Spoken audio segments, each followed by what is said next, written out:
Hello everybody, welcome back. This is the Sales on Demand show. Let me turn the volume on my headphones down so you don't hear an echo. This is episode 109. I am, of course, Adam Schneider.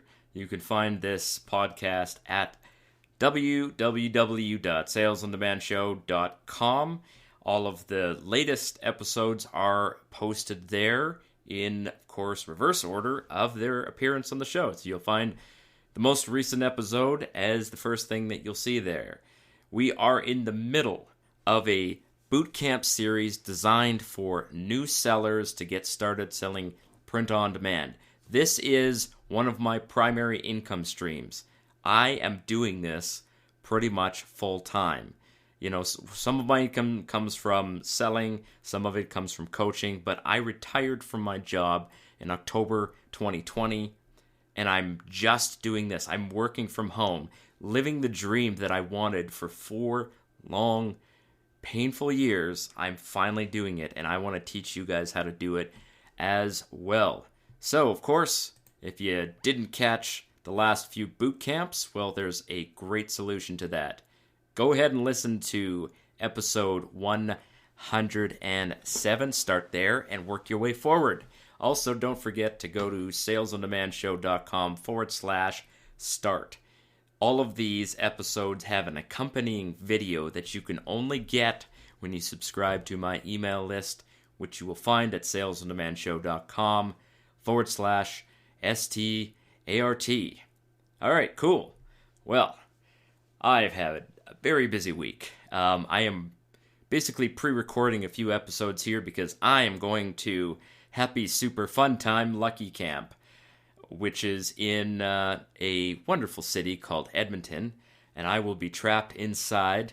Not really trapped inside, but I will be basically inside for almost more than 2 full weeks, except for some outdoor activities.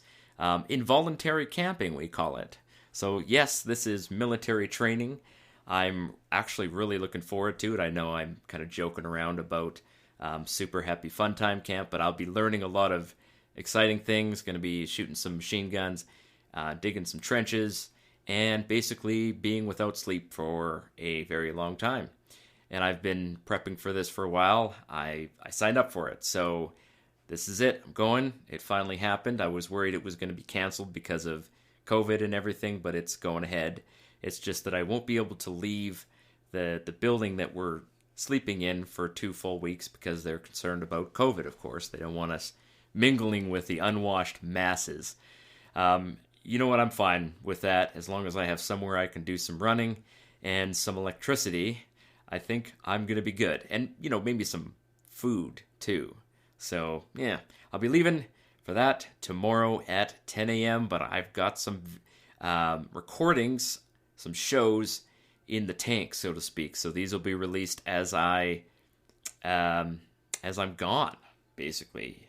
It's crazy how you can do that. I love it. Working from home means that you don't have to physically be at work to make money. This is one of the things I love about being an e-commerce entrepreneur is that I can be earning money even when I'm going off and, you know, playing soldier in some other place. It's wonderful. I could never have imagined that I'd have the privilege to do this. All right, so let's talk about how things are going for me on my stores. I like to give a up-to-date sales figure.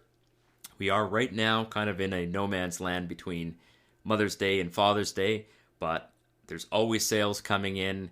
I do have items that make regular, normal, daily sales.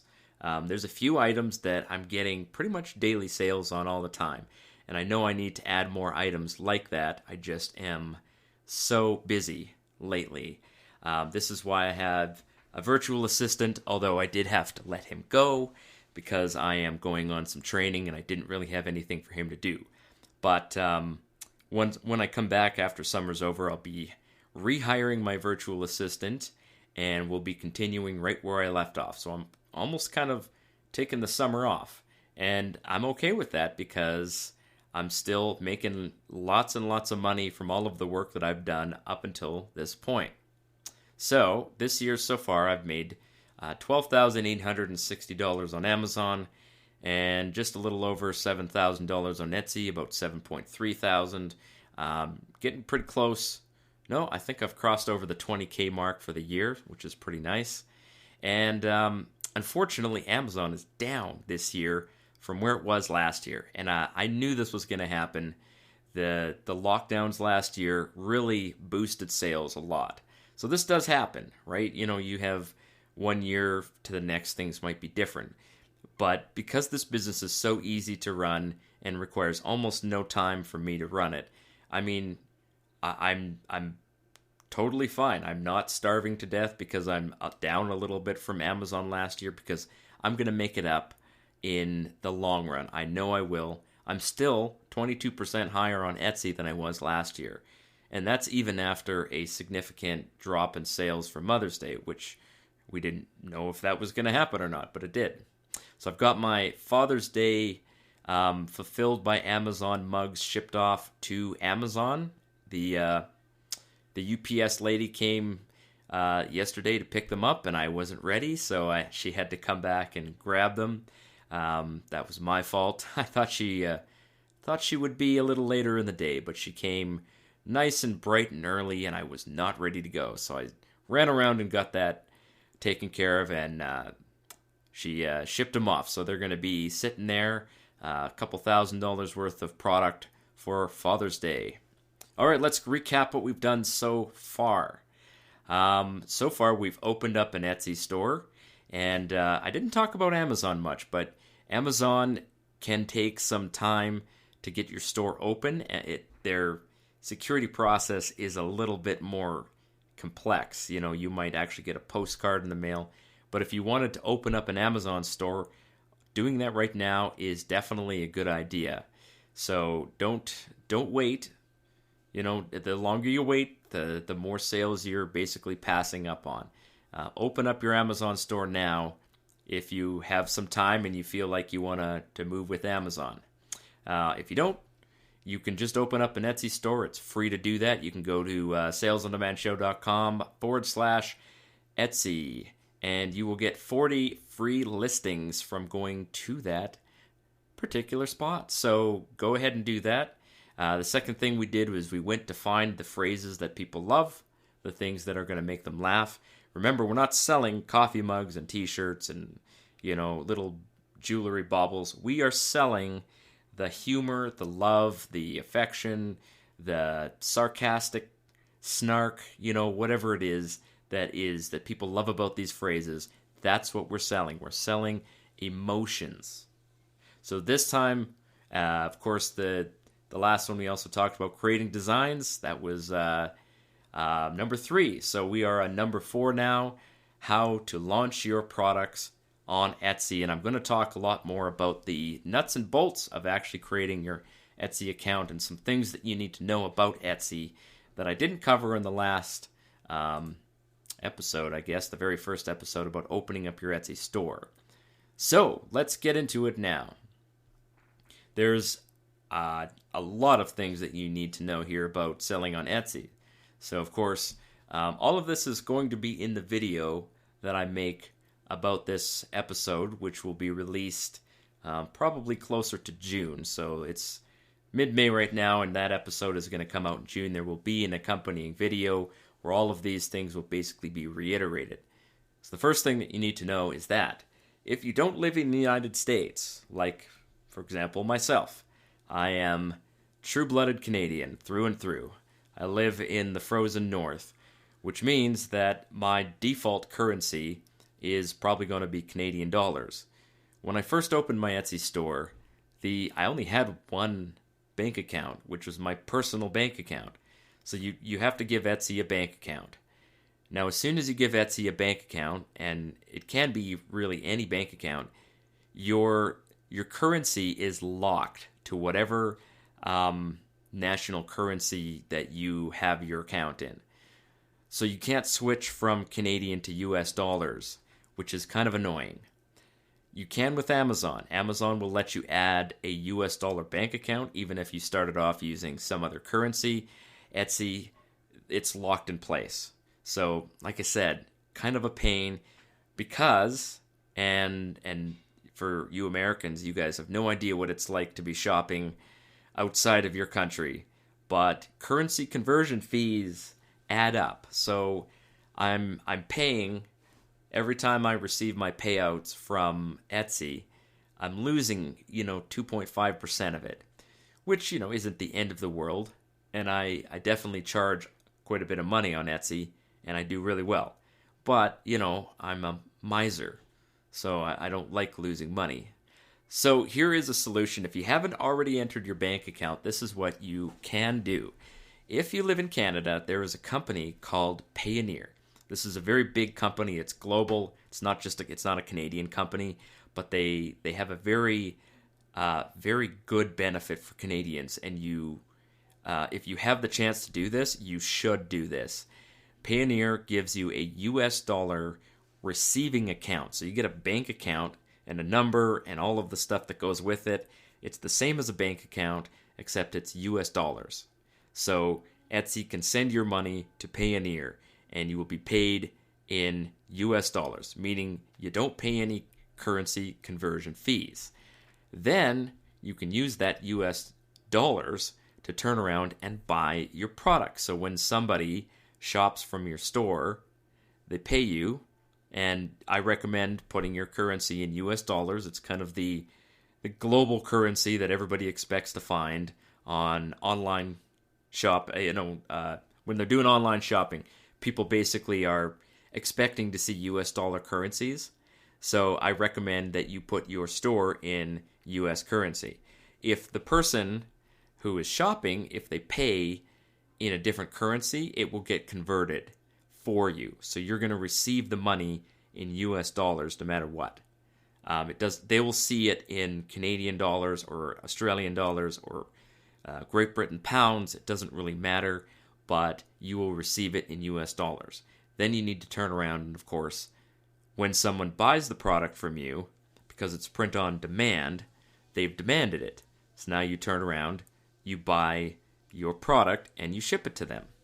So you're going to pay $10, they're going to pay you $20, and the difference is, $10 profit, which is what I always recommend.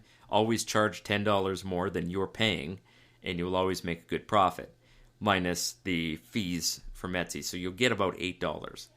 And you want to make sure you don't have to pay any currency conversion fees. In Australia, there's a company called Wise. It used to be called TransferWise, and they offer the very same kind of thing.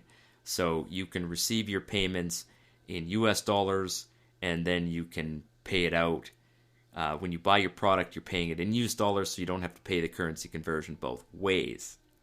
All right, so the second thing that you need to know about selling on Etsy is that you might be suspended in the very beginning. This is really common, bizarrely common, and I really am not quite sure what's going on with all of this, but it's very easy to get unsuspended.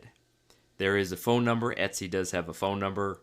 It's an 844 number. I can't remember it off the top of my head, but I talk about this in my training, how to be unsuspended from Etsy if Etsy suspends you. And basically all you do is you contact them, and they will usually unsuspend your store. There seems to be a problem with Etsy's scam filters or their fraud filters where they just seem to be suspending everybody, even as quickly as an hour after you open your store, they might just suspend it. But again, this is very common and it's easy to fix. So if you've had that happen, then you just simply contact Etsy, and they might say no at first. It's very common for them to say, no, we're not doing business with you. Just keep pushing. Don't take no for an answer, right? If you want to start an online business, you've got to expect a few hiccups, a few obstacles. If it doesn't happen, great. But when it does happen, you better be ready to put that boot on and kick the door down, because you're an entrepreneur now, and you need to be powerful. You need to be strong. You need to be bold. You need to be unafraid. All right. So, very common, easy to fix. All right. The third thing you need to know is that Etsy is mostly women shopping and mostly women selling. So if you're already a woman, and I do have a decent number of students and listeners that are women, is that you kind of have a little tiny bit of an advantage over men, but that doesn't mean that men cannot sell on Etsy. As you know, as you might have suspected by the deep, rich timbre of my voice, I am indeed male. And I don't have a lot of the fancy, thought processes that women do. I don't particularly care about things that are pretty or fancy or anything, but I'm able to adapt to the women who shop on Etsy. And you'll notice, when you start making sales on Etsy, that most of the names of people shopping on Etsy, they are obviously women. And they're shopping for either the men in their life or they're shopping for the women in their life.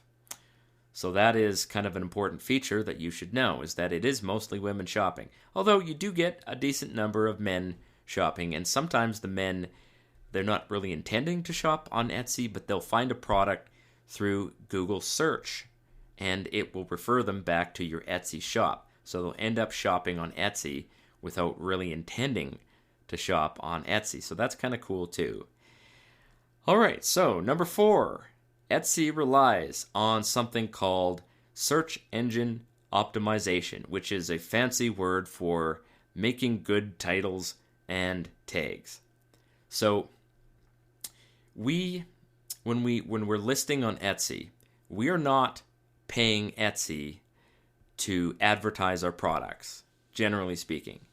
You can advertise on Etsy, but for the most part, we are simply trying to get in front of people who are already searching and shopping on Etsy. So it's a distinct difference from doing advertising. When you're advertising, you're trying to interrupt somebody's train of thought. You're trying to put your product in front of them and, make them think about you when really they had no intention of thinking about you from the beginning. So Google advertising and Facebook advertising, this is what they call interruption advertising. Although Google Ads is actually search results. So Facebook is what they call interruption advertising. You're putting your product in front of somebody in hopes that they might buy it. On Etsy, however, people are coming and shopping on Etsy already. Now you want to be able for those people to find you. You want those people to find your product in the search. So your title has to contain the keywords that are already in the search terms that these people are using. And it goes title and tags. There's 2 different things going on there. So basically what I do is I take my title and I'll create it something like crypto fan mug, or funny phlebotomist t-shirt. A phlebotomist is someone who draws blood. So basically what I'm doing is I'm targeting what seems to be the most common search, is that somebody's looking for a gift for someone who loves crypto, or for an epidemiologist, or for, I don't know, a journalist or something like that. And they'll go and they'll type that into Etsy. And if you've got that in your title and tags, there's a good chance it's going to come up in search. And if they like your product, they're going to buy it. So it's really that simple. I mean, it's not really that complicated, although there is little things that you can do to make your title and tags much better. And a lot of people, they have trouble with this because they have trouble wrapping their mind around what are people searching for on Etsy. So I do cover a lot of the basics of this in my training program. Of course, you can just give it a try by yourself, see how you do. You might do pretty good. But if you don't think you're going to do pretty good, you might want to get into my training to learn how to do it a little bit better. All right, so now talking about the women shopping on Etsy, a lot of people think that when they're listing their products, they need to make it look really pretty, right? If you're watching the video on creating designs, you'll notice that my design wasn't super pretty, but it did look nice. So I've already made that video and pushed it out there, but I'm not looking to make things like super elegant. I just want to show people what the product's going to look like.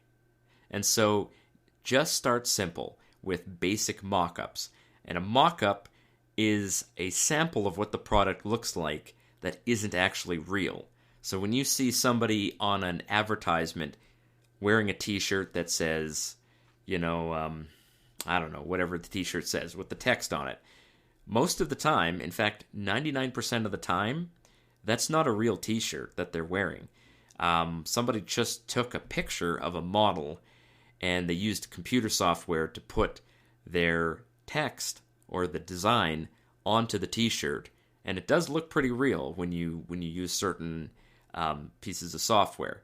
But what I recommend is just starting with simple, basic mock-ups and start with listing 2 or 3 listings per day. If you are using an integration, you actually have to launch one manual listing first to get your store open.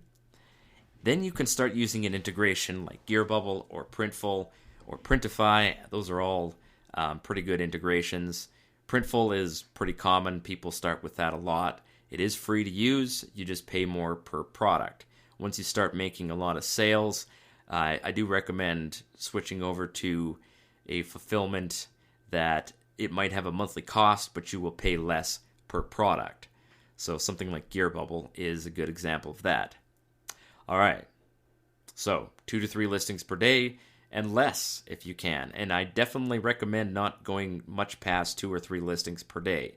So it's going to take you some time to build up a sort of stock of an inventory of good listings. And this is how businesses are built, one step at a time, one design, one product at a time. Just consistency. Don't expect instant results. Do not expect things to happen overnight. They don't happen overnight. But momentum is huge. So once you start building momentum, you start, adding to the value that you've already created in your store. And the old value, the old listings that you've got there, they're not going away. They don't disappear after 2 weeks or 3 weeks.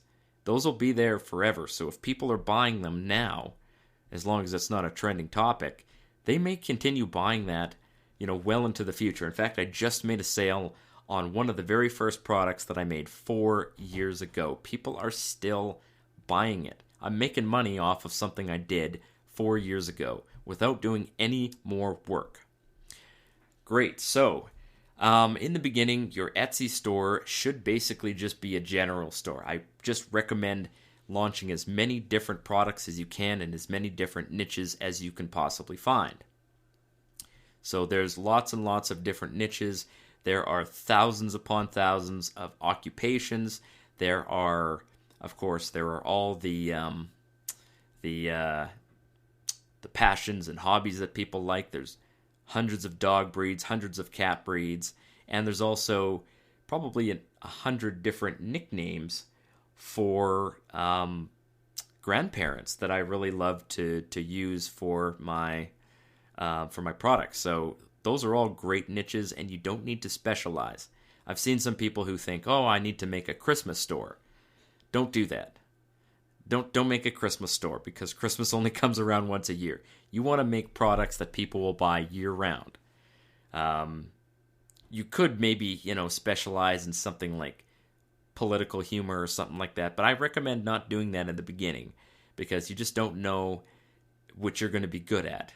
A lot of people will just find that the things they thought they were going to sell don't sell, but the things that they didn't think were going to sell end up making sales. That happens quite a bit, so don't specialize your store right away. But just remember that you are allowed to, on Etsy, have multiple stores. You are allowed to have multiple stores, so you could, theoretically, have one store that is just customization. You could have another store that is political humor. You could have another store that is, birthdays or wedding gifts. I have seen that. But again, I don't recommend doing that in the beginning. That is something to build towards over time. And quite frankly, it's more work. So I don't really want more work in my life. I like to try to make things as easy as possible for myself. All right, next thing. I don't know what number we're on now, but I'm just kind of listing these things. I've got a whole bunch of them here. So one thing that you'll notice with Etsy is that there is more customer service for each product or for each sale that you make. So customers can see your face. And you should put your face on Etsy because it actually adds authenticity to your existence there. It makes people feel like, hey, this is a real person. This isn't just Amazon that I'm shopping on. This is a real human being. And they will often ask you for, to make a special product for them. They'll ask you to say, hey, can you change this to this? Can you make this one, for birthdays, can you make it say 1961 instead of 1962? And so on and so forth. So you will end up talking to people more. And some people like that, right? And there's nothing more satisfying than when you have somebody who says, hey, can you please help me with this? And you make the product that they want. And they say, oh my gosh, thank you, I love it. So one thing that I don't talk about much is getting reviews. And having people, come back and say, hey, I loved this product. And Etsy tells you about all those reviews. You see them right on your home page when you are logging into your Etsy store. Amazon doesn't show you those. You get them on your listings for sure, but Etsy tells you that. So it's kind of it's a boost in your motivation to see all of those great reviews when they start coming in. But you will talk to customers more. They will ask you, where's my product? And you will end up doing a little bit more customer service than you might on Amazon. However, the payoff is pretty big. And this is why people love Etsy so much. You get pretty fast results. In fact, you get much faster results on Etsy than you do on Amazon. Most people, and myself included in this, we made our first sale on Etsy when we started doing print on demand. It's just really common. I mean, once in a while you find somebody who makes their first sale on Amazon, but it's really not that common because Etsy seems to be a faster moving platform. And Etsy will usually give new stores a little bit of a boost in traffic just as kind of a thank you for signing up. So that's why I recommend starting a brand new Etsy store. You might think to yourself, how do I compete with all of these other big stores? Etsy actually gives new shops a little bit of love. So that's really nice that Etsy does that. And even the big shops, they're, the reason that a lot of these big stores and these big sellers make a lot of money is because they have multiple products across multiple niches. Or they've tapped into a really, really passionate niche and they're selling a lot of products or a lot of one type of product. But there's no reason that you as a brand new seller cannot tap into these same, passionate niches and start making sales. It is actually quite a bit easier to do this on Etsy than it is on Amazon. And one last thing that I'm going to tell you about Etsy, and then we'll call it a day. Etsy has one of the greatest things ever, and that is daily payouts. Daily payouts. I love daily payouts. It's like, I don't know, especially when it's really busy, if you're getting daily sales, it keeps your bank account, topped up. So every single day I get up in the morning, I look at my bank account balance, and it's just a little bit higher than it was the day before. $100, $200 higher than the day before. Because I'm getting daily payouts from Etsy. So it's almost like getting paid daily. I can't even think of a job where you get paid daily. Even a regular working for hourly wages job, they would never pay you daily. Of course, Etsy at first doesn't pay everybody out daily, but it doesn't take very long for you to qualify for daily payouts. And I love them, especially when it's really busy, because you get your money back right away. You see your profit in your bank account, within 2 or 3 days of actually making a sale. Oftentimes, you get the money before the product has actually arrived at the customer. So sometimes Etsy will hold a little bit of a reserve, but it's not very much. Now, on the other hand, with Amazon, they actually hold your money for quite a while. But we'll talk about that in the next episode. I don't want to scare you away from Amazon, because Amazon is pretty freaking awesome too. So what's next? What do I do? How do you put this into action? Well, get in front of your computer and find one of your favorite design creation services, start creating designs, and list it on your Etsy store. Start with 2 to 3 listings per day. You've already gone through the first. Now you've reached step 4. You've gone through creating your Etsy store, finding the phrases, creating the designs. Now you need to put them on the store. And I recommend starting with some Father's Day designs because it's coming up soon here. And, if you want to see the video on the kind of things that I would create for Father's Day, you can do that. salesondemandshow.com/start is the place to get those videos. All right. Well, that's it, you guys. I'm going away, being shipped off to Edmonton, and pray that I don't get injured. I don't really want to get injured, and I'll do the best I can. I think I'm pretty fit now, and we'll see you guys when I get back. Cheerio.